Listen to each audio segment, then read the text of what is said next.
Welcome all. Uh, Good morning. Today, I'm going to have a conversation with Deepa Kiran, famous storyteller. Uh, the idea is to understand the complex relationship between art of storytelling and human diversity. Uh, for our purpose, we may focus on disability, but diversity by and large will be the focus of our discussion. Let me give an informal introduction to Deepa. Well, that's because um, she was my junior in Hyderabad University. I'm calling her junior. Um, and From those days to now, I have, I mean, got an opportunity to see her grow up to become a, world-class storyteller. So she's a musician, polyglot, uh, and many more. I will ask Deepa to introduce herself, and then we can go on with the conversation. Welcome, Deepa. Thank you, Hemchandran, and it's a delight to once again work together.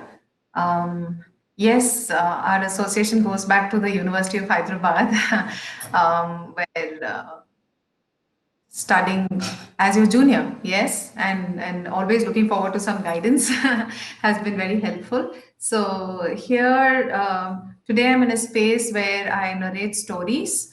I work with children and with teachers. I've worked with over 75,000 teachers on how they could use the art of storytelling as a pedagogical tool, and I think more importantly as a tool to connect and build empathy and resilience, as I would say. Now we have a foundation called Storyas Foundation, which is 3 years old, and we do try and work with the government, teachers, and children through that. Yeah, so looking forward to the session today. Great, Deepa. So let me ask by uh, a vague question. Art of storytelling, I think everybody is a storyteller. Even I heard you say that. Is that because people feel vulnerable and they want to tell stories to each other so that uh, one can care for each other? How does it work, Deepa? Why do people tell stories or listen to stories? My understanding of one aspect of it is it's perhaps, in our biology to make meaning of our lives through narratives. So, yesterday is a story, tomorrow is a story. What is happening at this moment will eventually become a story. And it helps in making meaning of what is within me, what is without. And it becomes the bridge between people. It is through stories that we connect with each other. We go into the other person's life without having to rely heavily on the sense of imagination. Yeah. Yeah. So these are reasons I think why we tell and why we listen or why we feel like listening. Neuroscience also tells us that the act of listening to a story generates dopamine and serotonin and oxytocin and all those feel good hormones, hormones which relax, hormones which make you feel rewarded, yeah, make you feel warm. So intuitively, I guess, we are oriented towards listening because we know it's going to bring us all these different emotions. So that's from a technical perspective. But otherwise, I think stories are, yes, a way of making meaning, a way of expressing, a way of connecting with one another. That's true. And when you connect to children, how do you do that, Deepa? I mean, obviously, there are many, many ways of beginning a story, I mean, connecting to them. Um, and, mothers tell stories to children, yeah, and lots of caregivers. If they want any attention at all, story is the best way to keep them Yeah. hold. Uh, so, how do you, as a storyteller, you must have understood many, many, many ways of getting them on board. Uh, Maybe you can demonstrate, or I mean, I would like you to, go ahead and just give a sample of how do you do things. Okay, okay, super. So, yes, stories itself, the nature of the transaction of storytelling is such that what you're really telling the child is, you know what, I want to put aside all my gadgets. I want to put aside all my other assignments, my work, and my schedules, and I want to sit and talk to you. I want to converse with you. I want to spend time with you. So, that itself, just the act of engaging with storytelling itself offers a connect to the child. The child is on board. The moment you say, um, I'm going to tell a story. Who wants to listen? It's very rare that you will find a child saying, I don't want to listen. Yeah. So, Impossible, I think, to see. sorry. It's impossible to see that kind of anyway child. Yeah, nearly. Hmm. Yeah. Hmm. So straight away, there's a lot of ease. Having said that, one cannot just assume that each child at that moment in that situation is absolutely ready to listen to me. Hmm. So the onus is on us as storytellers, as teachers who are storytellers also, to just offer a little environment, that ambience, to disconnect from distractions, to come into this track and focus. So, one of the things that really works is a little bit of music. And that's how I like to start. Come, come, listen, listen, everybody. Just for you, I have a story. Sometimes nice and sometimes scary. Sometimes nice and sometimes scary. Just for you, I have a story. Come, come, come, come, come, come, come, come. So once the children are in, there begins the story with perhaps a little music. Once upon a time, in a jungle, there lived many animals and trees, birds and bees, everyone in harmony and togetherness. Right in the heart of the jungle was a big banyan tree, and every afternoon, all the animals and the birds and the creepy crawlies and insects and everyone would gather under the cool shade. And a little sparrow would hover round and round, singing a song. Guo Guo சின்ன குருவி பட்டு குருவினா Guo Guo செல்ல குருவி கொஞ்ச குருவினா.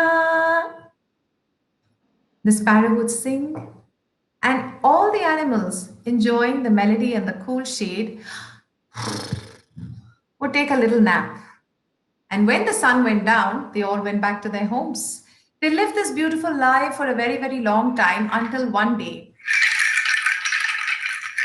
one terrible day, when two creatures that walked on two legs came right into the jungle. Hmm. And these two creatures that walked on two legs came in there. They lit a fire. They cooked some food. Tick, tick, tick, tick, tick, tick, tick, tick. They played some music.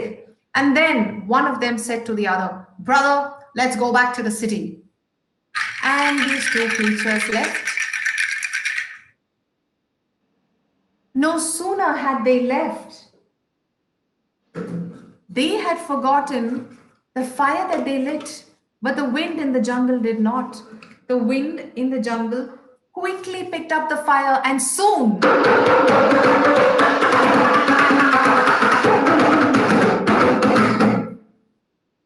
there were flames all over, small and big, on the skin of the animals, on their fur, everywhere. And all of them began running. The snake was crawling away. The cheetah was leaping as fast as he could. The birds were flying away. Everyone was escaping to save their lives in the best way.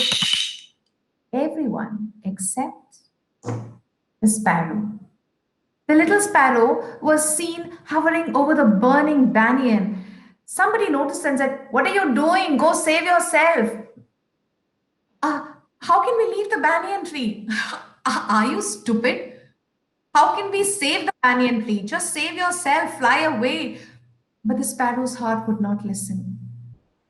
It made her really sad, and her heart was heavy.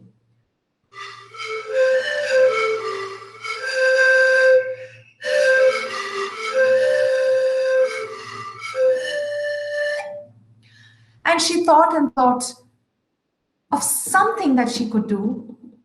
She came up with an idea. She went all the way to the edge of the jungle, put her little beak in the pond, and came back with a little water.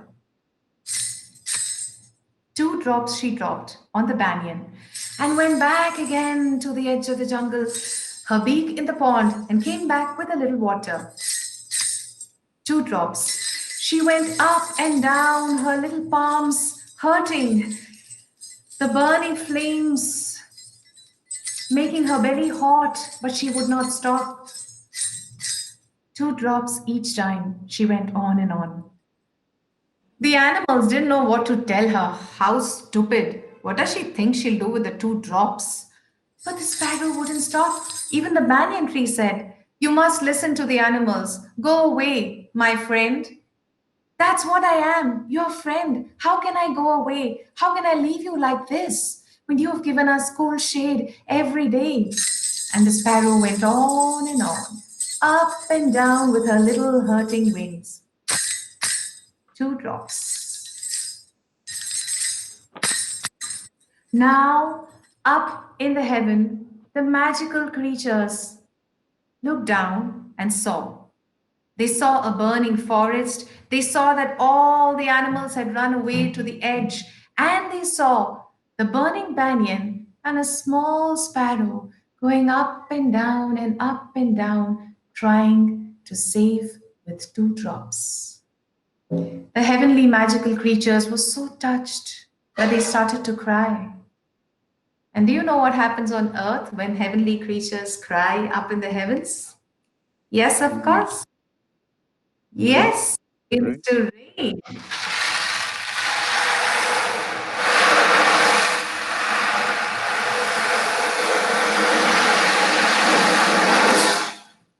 And it rained and it rained, and the forest fire was doused.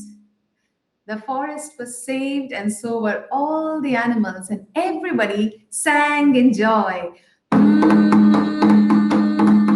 Hey, तेरा साहिब है घाट में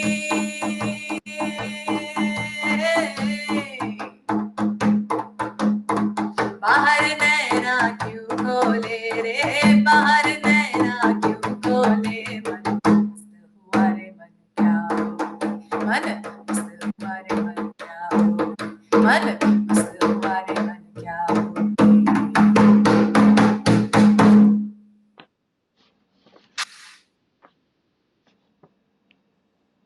So that's a little story. The kind of story that I would tell children, adults. Yeah. I wanted to hear more stories. Uh, Thank you, thank you. Deepa, Thank you. see, you started with Tamil, Telugu, Hindi, so many languages, music, so Yeah. many body language, many, many things are happening. So that means Right. you will also be able to take on board with you different kinds of children. Children are not just a monolithic category. I mean, there's so much diversity in them. I want to say something about that, Deepa. Uh, yeah, when as you rightly said, the heterogeneity and the diversity is the spectrum is exhaustive. right? It could be whether it's a socio-economic class, like telling stories at the British school with mm, children of diplomats, mm, or telling stories to children in a village in rural Tamil Nadu mm, who are migrant laborers. Each of them has a different kind of demand. Telling stories to children who are hearing impaired, who are visually challenged, who have special needs, each of them brings a different sensitivity that we have to tap into in ourselves. mm, Technically, I don't have a training in BEd in special needs. Yeah, I don't have qualification, but what I really understood is if we can tap into our basic common sense and our sensitivity. For mm, example, in a library, I was doing a session and there were two brothers. The parents hadn't told me, which is very sad. But the younger brother came up to me on day one of the workshop and he said, "Ma'am, my elder brother, he can't hear very well." mm, It was an essential piece of information that I should have been given. So all I ensured was that from day one, that child would be closer to me, mm, mm. the sessions, right? Yes. And any interaction, if somebody spoke very softly, I would make sure that I repeated it for him. These are, I think, very simple ways, right? Or when we are working with visually challenged, a simple thing to keep in mind is whatever stories you are telling, ensure that your words are clear, ensure that you are enriching it with the soundscaping, with the music, because that is going to be a strong connect. And when they're here with hearing impaired children, I actually took the help of my friend Neeta Gopalakrishnan, who is a sign language interpreter. So we narrated together. We would narrate together where I would tell the story and I know that they cannot verbally follow me, but simultaneously Neeta would be telling the story through sign language. Yeah. And I also realized that since I use so much of music, I was wondering what is the point of music when I'm telling children who are hearing impaired.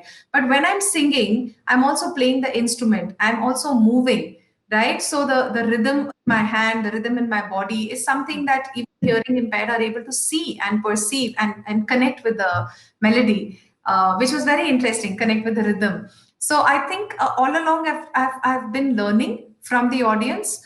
The best thing I could say is if we have our observation really strong out there, then we are going to be able to sense what is the need. Am I able to fill that need? Am I not? And keep doing the course correction as we Mm, go forward. And mm. of course, we need to experts like you and Neeta who will help us, fine tune and go forward. I like to share my um, experience with my accountancy teacher in Ah, my 11th standard, Deepa. right. So I was new to this. I mean, 11th standard is when, if you take commerce, you will begin with accountancy. So I, in the first class, second class, okay, it all went debit, credit on the blackboard there. And then I went to my teacher, said, "Sir, I cannot see. Um, So I'm not able to understand what you write on the blackboard.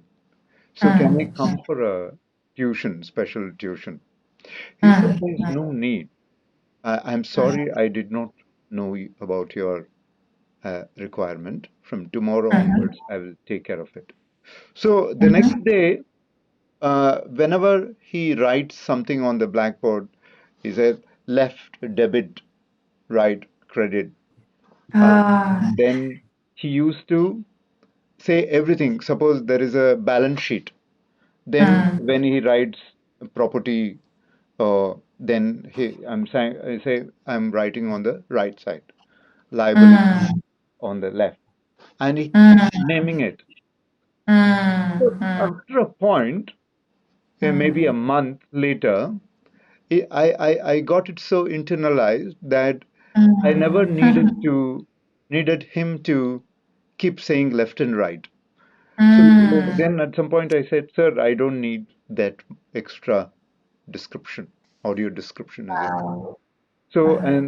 and I never needed any extra training. All he needed Right. was to make that tiny accommodation Right.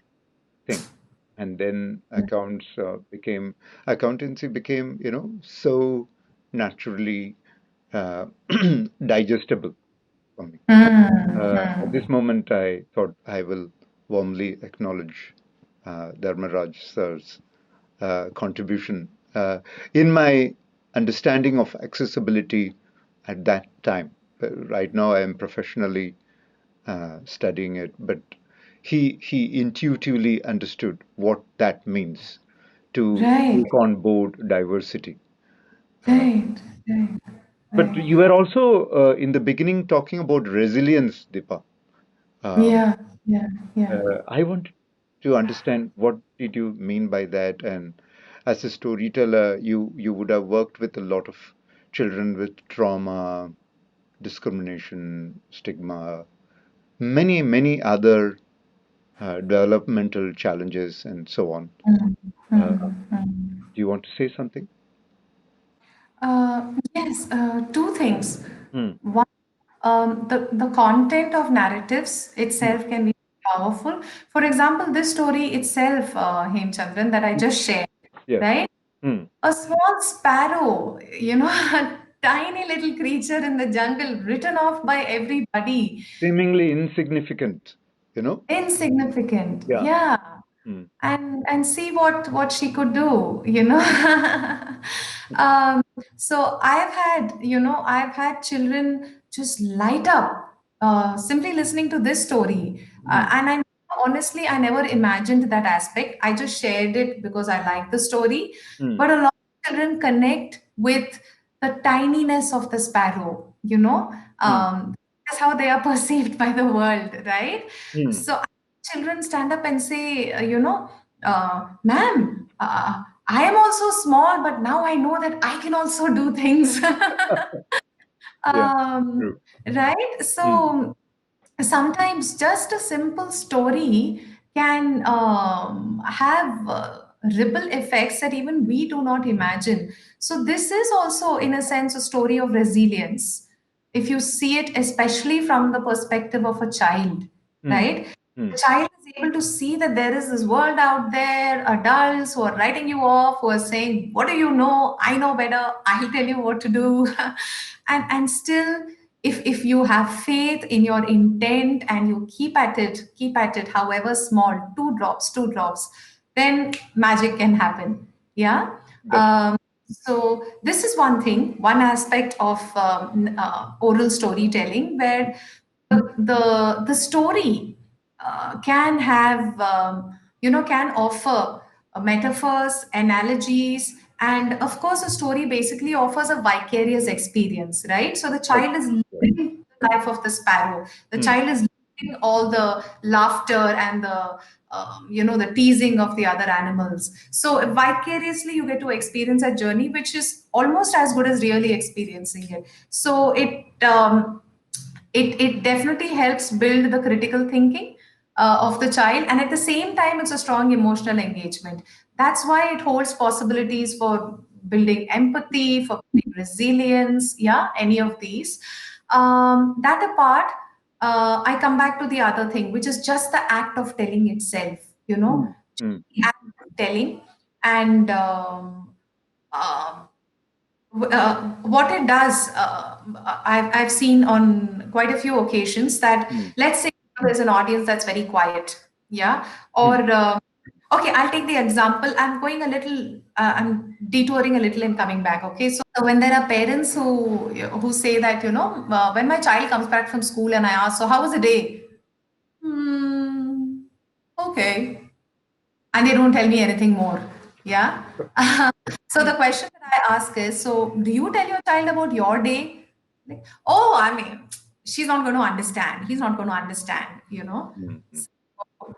If you don't talk about your day, you don't talk about your narratives, you don't share them, how do you assume that your child is going to be interested in sharing his or her narratives, right? Mm, So, just the correct. act of sharing a narrative, whether it is personal from our own life or Mm, even a fictional, it very often triggers the same response from the listener, mm, uh, which implies that you will find that the children start opening up, they start speaking, they start sharing, right?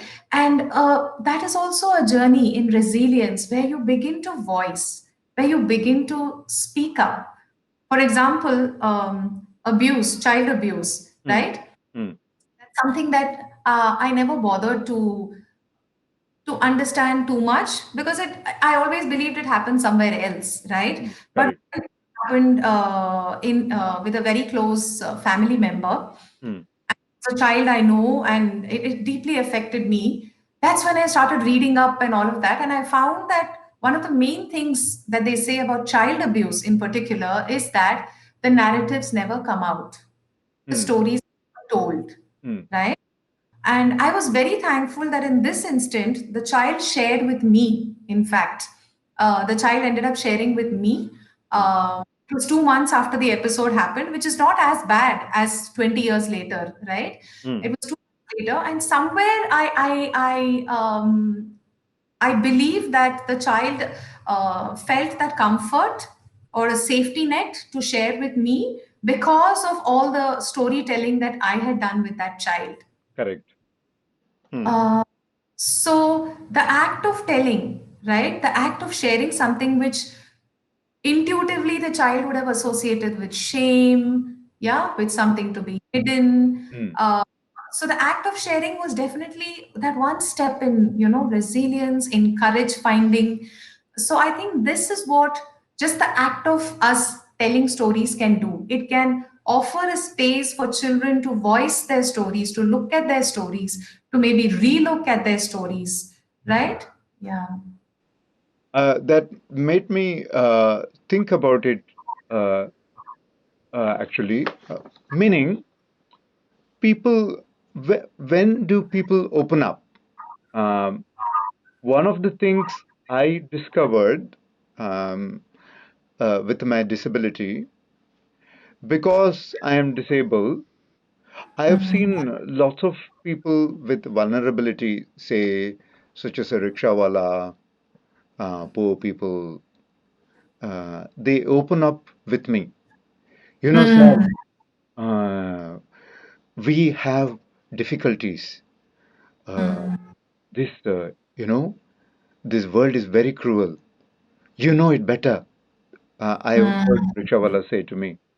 And mm, you know why he does that to me? Because he somehow identifies his problems with those that he imagines will be of mine too.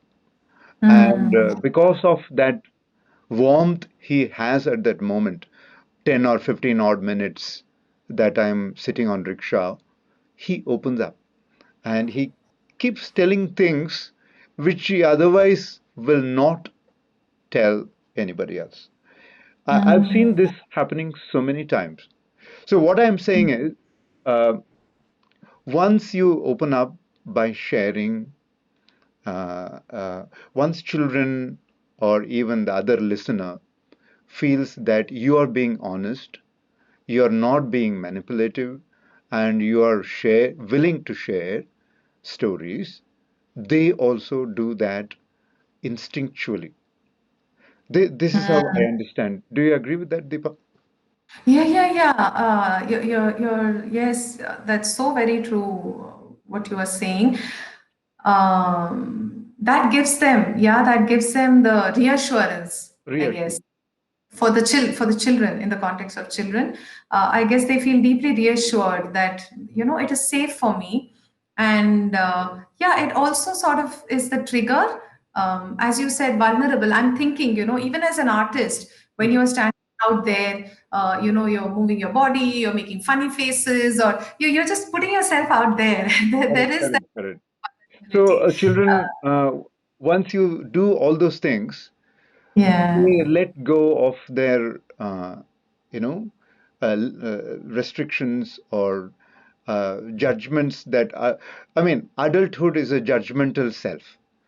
The difference between Mm. childhood and adulthood is uh, ch children have a non-judgmental, curious selfhood. More you Yeah. grow up as an adult, more judgmental you become, more rigid one becomes, more, you know, uh, less curious also they become, Mm. less curious and less True. imaginative. I True. think True. once we let go of that judgmental body posture, they also open up. That is how I see it, Deepa. Uh, Right. Right. That's a very useful insight. Deepa, that makes me ask uh, the diversity of storytelling. Uh, Mm. so far, we concern about diversity of audience, but the Mm. diversity of story itself.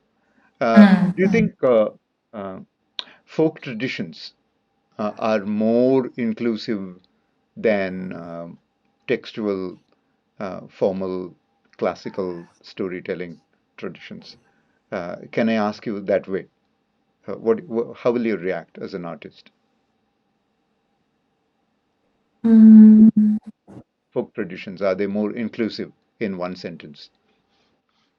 See, if we talk about folk oral traditions, Mm, right? mm, mm, The moment we say oral, then it gives me space to play around with the story.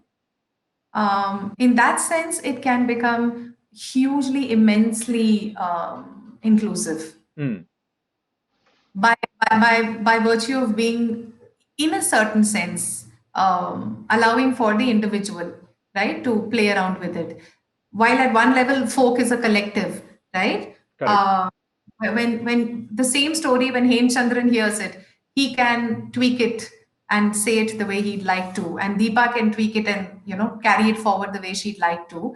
So Mm, that's one hope that folk oral traditions give us vis-a-vis printed texts which are written in stone, canonized, yeah, mm, which can be that much more tight, yeah. that's right. Um, that's how I would see it.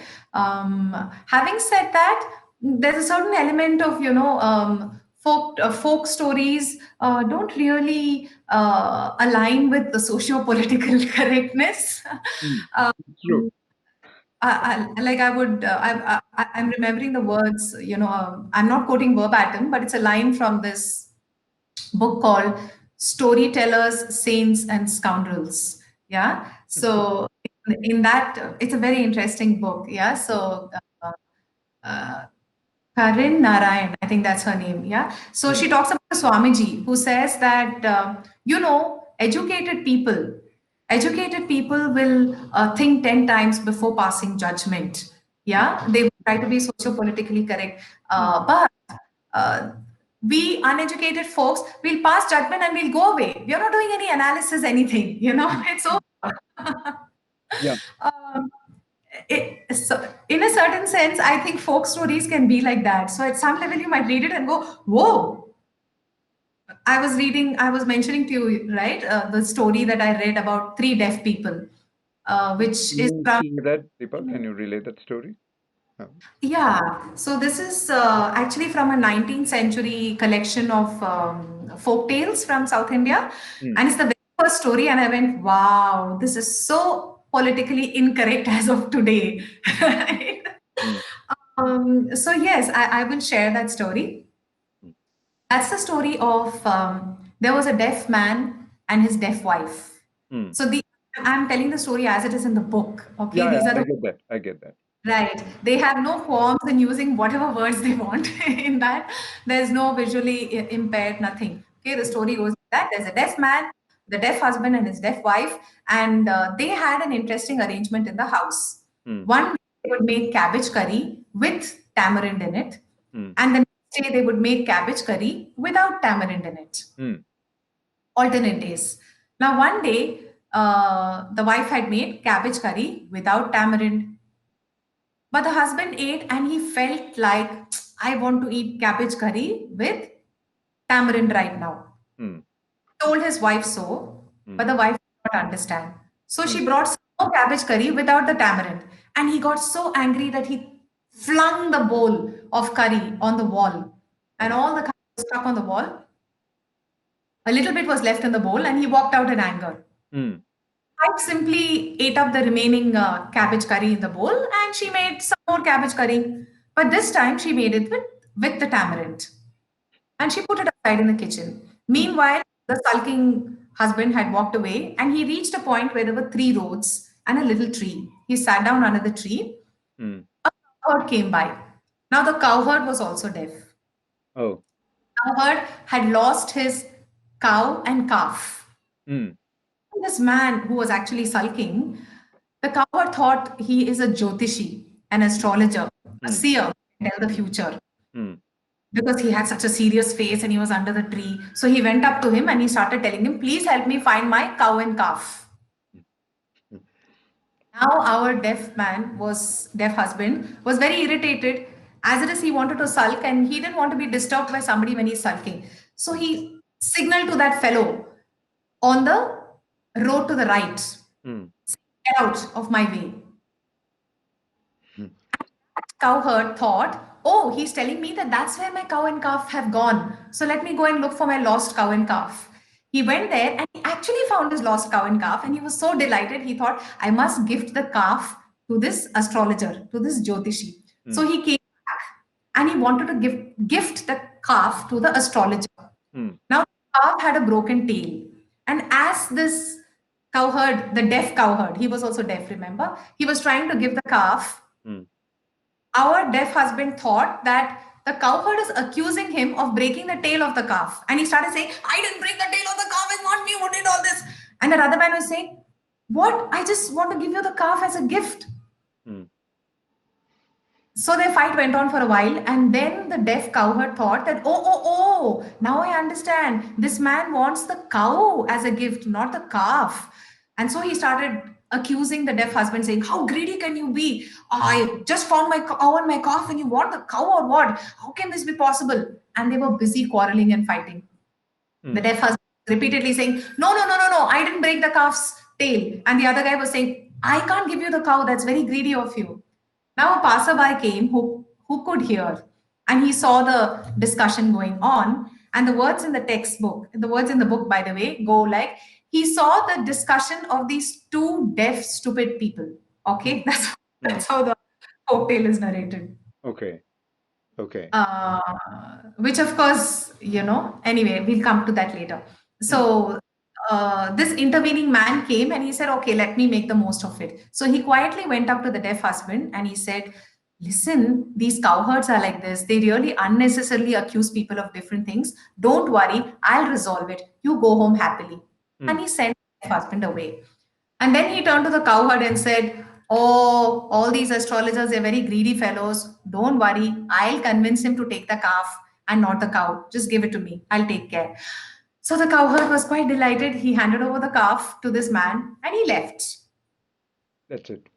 The calf now left as well. The deaf husband went back home.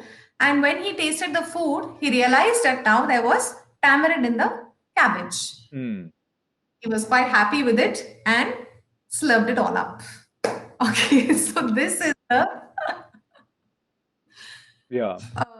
absolutely politically incorrect story, Mm. a folk tale, Mm. and it's apparently there's even a proverb in Mm. Tamil. It's Mm. a Tamil story which says "Moodu shevidanga mari mudinja kadar." Uh-huh. Uh. When a situation doesn't get resolved or it gets Yeah. People who resolved can't hear, who cannot hear each other can uh, hardly come to a conclusion. yeah, That's the idea, right? yeah. Yeah. Yeah, or a profitable conclusion. They'll probably come to a conclusion which is quite meaningless. Meaningless. So, Uh-huh. apparently, this is the proverb associated with it, right? Correct. So, there are folk tales like this which are left right passing judgment, left right. Yeah. You know, uh, it's a 19th century story and was published back then. So, I think they could get way, but I wouldn't ever imagine a story like that getting published today. I think that's a very important point you made.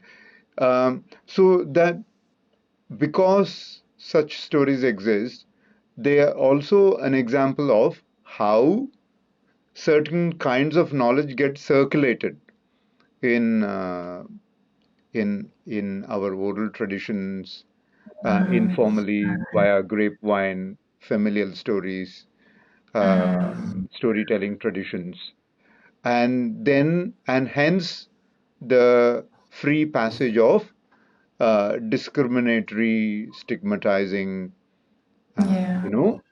practices, and how they seep into, like rain water seeping into mud.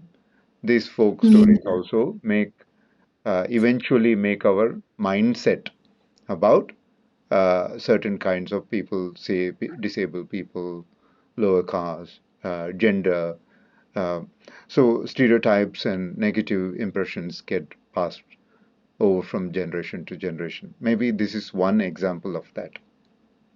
Yeah, I would agree with that. As you said, they get circulated and they gain currency, they gain validity, Hmm. and apparently get the stamp of what people love, the word we love to use, normal. Like Hmm. we know what's Yeah, normal. it's true. That's true. Yeah. So, yeah, there is all of this, authentication by apparently powers that be, who decide that, yes, this is perfectly fine, this is okay. So, I'm not saying this is the only folk tale. I'm sure there are many different kinds of stories. 100% Uh, I was just giving an example that there are such, which, stories. as you Yeah. the circulation of which gives currency, gives validity to certain stories to an extent that one normalizes. Hmm. Um, I think the normalizing is what is problematic, is dangerous, right? Because the immediately we are seeing the other. Hmm. Immediately our definition becomes that they are the other, which means we are the, right? There is an assumption And that. the other is there. Yeah, the other is there.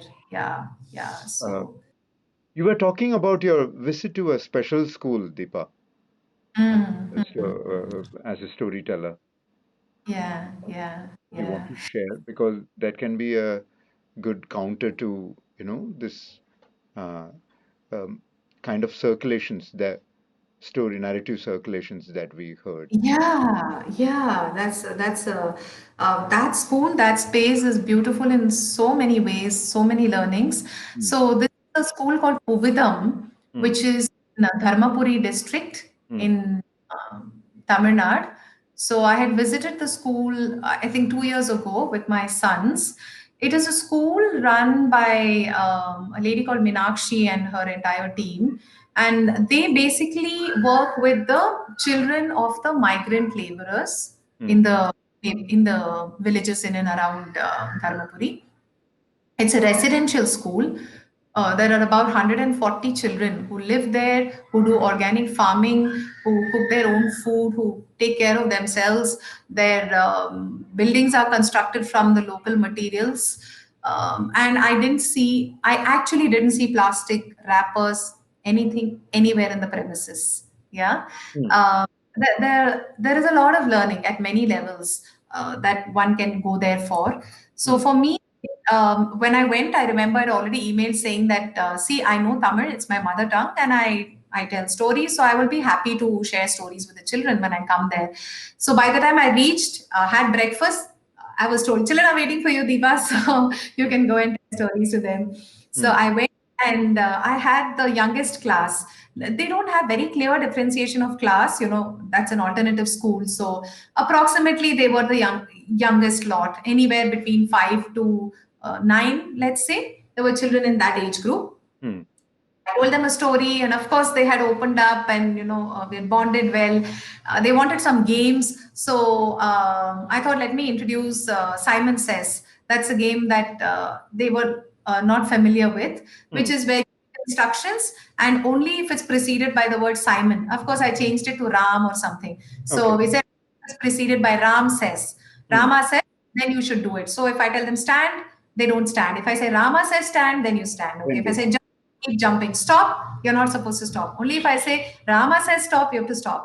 Okay. So it's a little fun game and they thoroughly enjoyed it. And all of us were playing. And, there's a little elimination. So those who don't do it right get eliminated. So I was continuing the game, and I noticed on the corner of my eye there was this one girl who right from the start was getting it all wrong Okay. me for a while. Hmm. And after a while, I turned to her and I said, Puriliya, and the Rama says, Sonnadane Pannano. I Hmm. was just telling her of the rule that, you remember, right, that you should follow the instruction only if it's preceded by Rama says. Rama. The moment I said that, Hmm.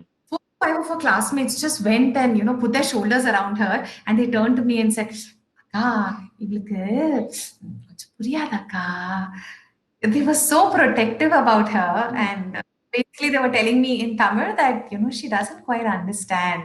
Hmm. And that's when I noticed what I really should have noticed when I entered the class. Hmm. This girl, this one child was much older than the other children. Hmm. She Hmm. was also taller, bigger. So Hmm. obviously, she was a child with some developmental issues. Hmm. She was a child with probably her biological age is much higher and her developmental age is a lot different. And that's why she was with the younger children. I was amazed Hmm. by the sensitivity of those children, right? And they were 5 and 6, something like that, immediately jumping to be protective. Hmm. And so I said, oh, apriya, apriya, oh, is it? And then we continued the game. And I was a little easy on her. And the children realized that I was being easy on this girl. And it just so happened that eventually she won the game. And Oh. everybody Hmm. was quite happy about it, Hmm. the entire class. And it just set me thinking, if this is not education, then what is? What else is? Yeah. Hmm. Hmm.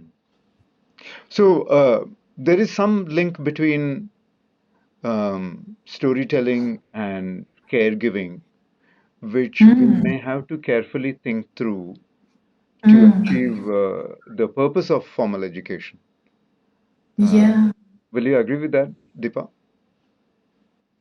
Absolutely. And I just realized that I never, thought of it exactly in that manner, Hmm. connecting caregiving with storytelling. Uh, when you say it, it just seems absolutely. That's how it is. Maybe that's why children intuitively ask for stories, you know. Hmm. I've had parents tell me, my daughter's 16, she can read for herself, she can read, the really big fat novels, and still she asks me to tell a story. Maybe this is the reason. Maybe this really is the reason because it's not just literature passing on, it is caregiving. Hmm. And seeking that caregiving, just like seeking a hug. Yeah, yeah. Because I think with an overemphasis on, say, monolingualism, uh, with an emphasis on rote learning, and also competition among children, we end up producing children who are good at certain skill sets, but not necessarily uh, rounded personalities who can, uh, respect diversity, um, respect different human capabilities, and so on. Mm, mm, mm. Absolutely, absolutely. And if that learning can be offered, through along with caregiving rather, Hmm. when both are happening together, right? If you want to build their empathy, their understanding of diversity, and as a teacher, I'm able to offer empathy, I'm able to offer compassion, love, Hmm. uh, then the chances are higher that they're going to reciprocate or that they're going to be receptive to what I have to share. Yeah, this is reminding me of one episode, Hemchandran. In Bhubaneswar, Hmm. the government supported an international storytelling festival, Hmm. and we were very lucky to be able to convince the officials that let's have the inaugural session as a storytelling session for the hearing impaired. Hmm. So children from hearing impaired schools came. They were the primary audience, and others. It was a public space. It was a public park. There were others who were sitting around, adults and children, who could hear. But we told them in the very beginning that we are catering to the children who cannot hear, and you are most welcome to listen as well. So as the story kept progressing and the children enjoyed something, they would clap out.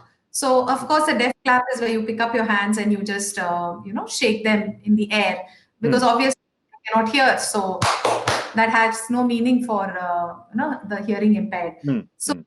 children were giving the deaf clap. Nita introduced to the rest of the hearing audience Hmm. that this is how you do a deaf clap, right? She told them that this is how you do a deaf clap. So slowly we found that by the time we finished the story, everyone in the audience was doing the deaf clap. And so finally when the story ended, it was a silent applause that we got from the audience. And the most beautiful part was late in the evening. This session happened in the morning, all right. Late in the evening, because there were sessions all through the day, Neeta called me. She said, Deepa, look at that boy. He was there in our morning session, and now there were 8 o'clock in the evening. There was a music performance, and when it got over, he liked it very much. He did the deaf clap. Oh, nice. We were just so excited seeing that. Hmm. Uh, I guess, yeah, as you're saying that we need to give them, offer them a space to explore and to experience and understand diversity and empathy. And if that comes from a space of caregiving, then nothing like it, nothing like it. Otherwise, it's going to be seen as something imposed, something as which is saying that you don't care for me, you want me to care for someone else, right? That's right. That's right. Yeah. So, Deepa, you have told stories in different continents, Western context, Indian, African. Mm, mm, Um, uh, uh, that means you also translate yourself, mm. translate, and also, well, I said translate yourself, but it's also involving working with different idioms and expectations of storytelling. How that Right. works, Deepa? It's very interesting. I'm reminded of two particular episodes. When you Mm. asked this question, one was in South Africa, where the entire project was just rural municipality government schools. Mm. Yeah, Um we had finished. We would literally do three schools every day. We had to just whiz one school to the other, one school to the other. And in one of the schools, we were supposed to finish by lunchtime, Mm. how all the other tellers finished from Swaziland and South Africa, and all of them were done, and lunch was done, and they didn't have time for my storytelling. So I thought, okay, it's fine. In the school, I don't narrate.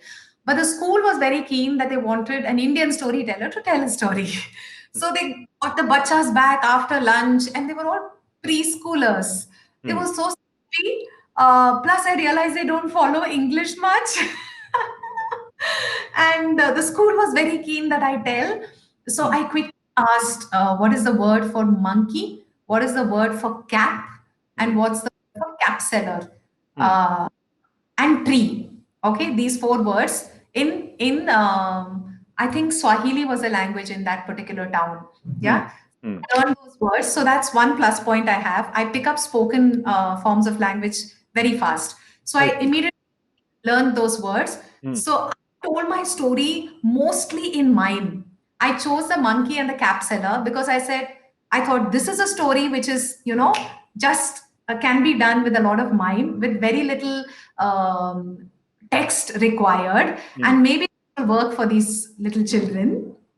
And only those words for monkey, I don't remember them now, but that time I had learned monkey, cap seller, tree, cap, and those were enough. The rest of it I was miming and I was showing, and the children were in splits, completely in splits with that story. So that was a way, that I tried to work around with those children. Another experience was where in a school, in a library, they insisted that the children know English and they follow English. Oh, they do. But I noticed that when two other storytellers before me spoke in English, the children were sort of lost, and they were just staring. And I said, I don't think this is going to work. I immediately asked them, listen, is there anyone here who is very fluent in the local language and in English? They said, yes, we have a local storyteller. Super. So as I went on the days, I simply called him up, and it was very sportive of him. He came right up immediately, and I said, you know what, we're going to tell the story together. So I will tell one line in English and you will tell one line in the local language. Mm. That's what we did. I would tell a line, he would tell me, he. And the children just connected completely with it. It was a requirement, Mm. in that Mm. situation, it was Mm. a requirement. So depending on the context, I've really tried to play around and Mm. see what might work, and how best. I think the final intent is connection, Mm. or the other, make that connection with them, yeah. Either by myself, or take support, or take help, whatever, but make the connection. I think Rumi, the poet, said somewhere, connect by heart and not language. Ah. Right, yeah. Yeah, And they sense you when you connect when you that. can. Yeah, yeah. There's plenty of things happening there. So maybe we are at the fag end of our conversation. Uh, Mhm. when I would like to ask, should we have some kind of emphasis on inclusive aesthetic education instead of one that focuses primarily on cerebral, you know, attunement, cerebral education? Um, does that make sense, Deepa? Absolutely, yes, yes, yes, yes, yes, yes, yes, yes, yes, yes, yes, yes, yes, yes, yes, yes. I so wish. In fact, the cerebral will anyway happen. I think Anyway, the will cerebral happen. Yeah, that's true. is accidental. Mm. So why to This start is and what. end there? Let it be a Sorry, travel. No? sorry. Why to start and end there in cerebral, but let it be a part of the travel. Um, Yeah, mm, yeah. And really, it is the art, it is the heart, it is the beauty that moves us deeply. Any of us, whether it's a 2-year-old or a 92-year-old, right? So mm, why not invest in that? Why not harvest all the fantastic pedagogical, developmental, emotional, you name it, all kinds of possibilities that art based learning which is spaces, I would rather say, not just education, Hemchandran. mm, Dakini and me were speaking yesterday, and we were speaking about how until you actually experience the other story, mm, right? So art, of course, has to come in. Also, the opportunities for diverse individuals, by which I mean the children also, for mm, them to interact, for them to experience each other, mm, right? I quickly want to share a story that there one of the KFCs in Hyderabad, mm. which is on opposite LV Prasad in the Cinemax multiplex in that building. Yeah. It's entirely run by hearing impaired. Okay. Yeah. And my sons and I had gone there. We stood in the queue, and it's very easy to order because the whole menu is listed, and you're supposed to point out at it, and then they take your order. So that was done. It was very easy to interact. But then when we went and sat down to eat, after a while the children said, "Mama, we want more sauce and more tissues." I said, "Go back to the counter and ask." Now they knew that the people at the counter Mm, cannot hear. mm, So they asked me that, what do we do? They cannot hear. So mm, I said, you figure out what do you want to do? You know that they cannot hear. So mm. they both looked at each other, and the sauce packet that was already on the table and the tissue that was already used, they picked those up and they walked up to the counter and pointed out. Right? And immediately they were given. Given. Mm, mm. Right? But for that, they had to experience that story. That's right. Demanding that empathy purely from a sense of imagination can also be quite challenging. So I think what we really need is, of course, inclusive spaces, but not just theoretically inclusive learning. Opportunities. Okay, you may not have an institution that has all together. That's maybe an ideal that we are seeing. Far far away, but at least let us have events, which are open to all, where they get to meet, where they get to interact, where they get to understand other kinds of normal, right? And not see that as the other, or worse, not even see, not even know the existence of, right? So yeah, it would be beautiful. In fact, maybe if art could be the space where they come together, art and sport and all of these, if they could offer opportunities where 3 4 times in the year there are, diverse individuals from diverse spaces meeting and interacting and just knowing each other's stories, knowing each other's world, creating something beautiful, experiencing some art, experiencing beauty together. It would really contribute a lot, I think, to, I believe, and I trust. Yeah. Well, maybe across the divides also, because we Yes. also assume that certain divides are not conquerable. I'm going to refer our audience to this famous experiments by Daniel Barenboim, great pianist. He purposefully bring people together across the divides and make Hmm. symphonies. How it works? How is it? Hmm. How music can build bridges? That's his lifelong preoccupation. Beautiful. Well, and so is yours. Thanks, Deepa. I mean, it's such a pleasure talking to you, and particularly for this course. Thank you so much. Right, same here. Thank you. Hemchand, I do want to mention one thing as we finish. Sure. Um, this interaction between, the diverse individuals, I think what it also offers is, one, awareness of that story. Mm. Second, moving away from sympathy to actually noticing and realizing the possibility and the potential in that other person as just another individual, which is very beautiful, which happens when we allow for that direct interaction rather than leave them in their bubbles. Yeah. That's right. So, Rather than the other person happens to be an analytical category of some kind, they are full in themselves, and that is how we should recognize. right, right, right. That's right. That's right. Right. Right. Right. So, thank you so much. It Thank you, was lovely. As always, so many insights, so many new learnings interacting with you. Yes. Thank you. Thank you, Deep.